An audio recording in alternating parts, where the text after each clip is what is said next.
You walk into a room, and it's like the air changes. People are talking, laughing, doing normal human things, and then you feel it, that sudden hot wave up your neck. Your stomach drops. Your heart starts thumping like it's trying to warn you. And the weird part is, nothing bad has happened yet. No one has said anything. No one has pointed. But your body is already acting like you just stepped onto a stage you didn't audition for. So here's the puzzle. Why can social anxiety feel not just uncomfortable, but physically painful?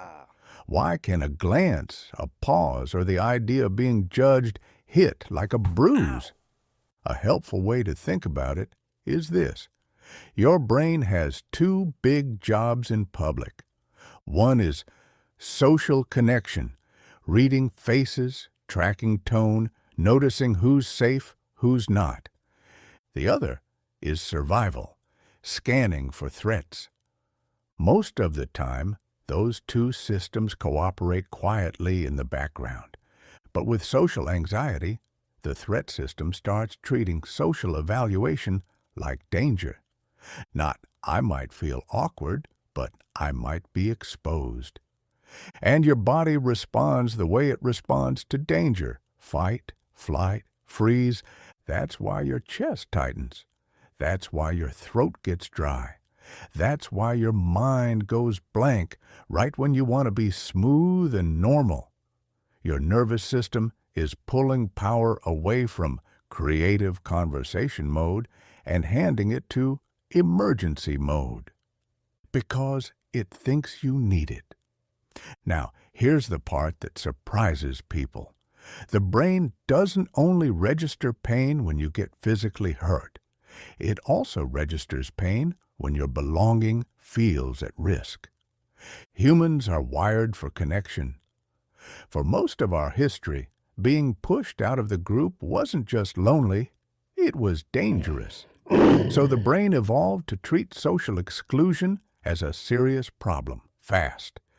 There's research showing that social rejection lights up some of the same circuits involved in physical pain, not because you're being dramatic, not because you're too sensitive, but because your brain uses overlapping alarm systems for harm to the body and harm to belonging. So when social anxiety says they're judging you, your brain doesn't just make you sad, it makes you hurt. And then it adds a second layer, prediction. Social anxiety isn't only reacting to what's happening, it's reacting to what might happen.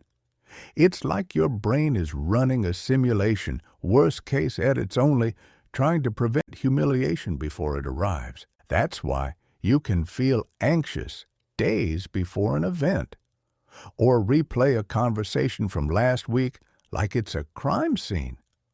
Your mind is trying to solve a problem. How do I make sure I don't get rejected? But the way it tries to solve it often backfires. Because the more your brain believes judgment is dangerous, the more it monitors you. And monitoring sounds harmless until you feel what it's like from the inside. It's like trying to walk normally while someone holds a spotlight on your feet. You start checking your posture, your hands, your face, your voice, your timing, your words, and suddenly you're not in the moment anymore. You're watching yourself have the moment. That self-monitoring burns mental fuel. It also makes you hyper-aware of every tiny sensation, your heartbeat, the warmth in your cheeks, the slight shake in your voice. So everything feels louder and more obvious than it really is. Meanwhile, your attention gets pulled outward too, scanning faces for signs. A yawn becomes, I'm boring. A neutral expression becomes, they hate me. A pause becomes, I said something stupid. This is the brain doing what it does under stress. It fills in missing information with the safest guess. And safest often means most cautious. So why does it feel like pain? Because pain is the brain's way of saying, pay attention, protect this. Social anxiety is your protective system working overtime in a place where the danger is mostly imagined, but the stakes feel real. And that's why it matters. If you believe the pain means you're broken, you'll start building your life around avoiding it. You'll skip the party, dodge the meeting, delay the call, keep your head down. And for a moment, the pain drops. Your brain learns. Avoiding worked. So next time, it turns the alarm up sooner, louder, faster, not to punish you, just to keep you safe. Here's the reframe that changes things. Social anxiety isn't proof that you're weak. It's proof that your brain cares deeply about belonging and is trying to prevent a specific kind of hurt. It's like having a smoke detector that's too sensitive. It's not evil. It's not useless. It's just calibrated for a different kind of building. And when you see it that way, something softens. Instead of arguing with yourself, stop feeling this is stupid, you can recognize what's happening. My alarm system is on. That doesn't magically turn it off, but it changes the relationship. Because the goal isn't to become a person who never feels judged. The goal is to become a person who can feel that flare of pain and still stay present long enough to discover the room isn't a courtroom. It's just a room.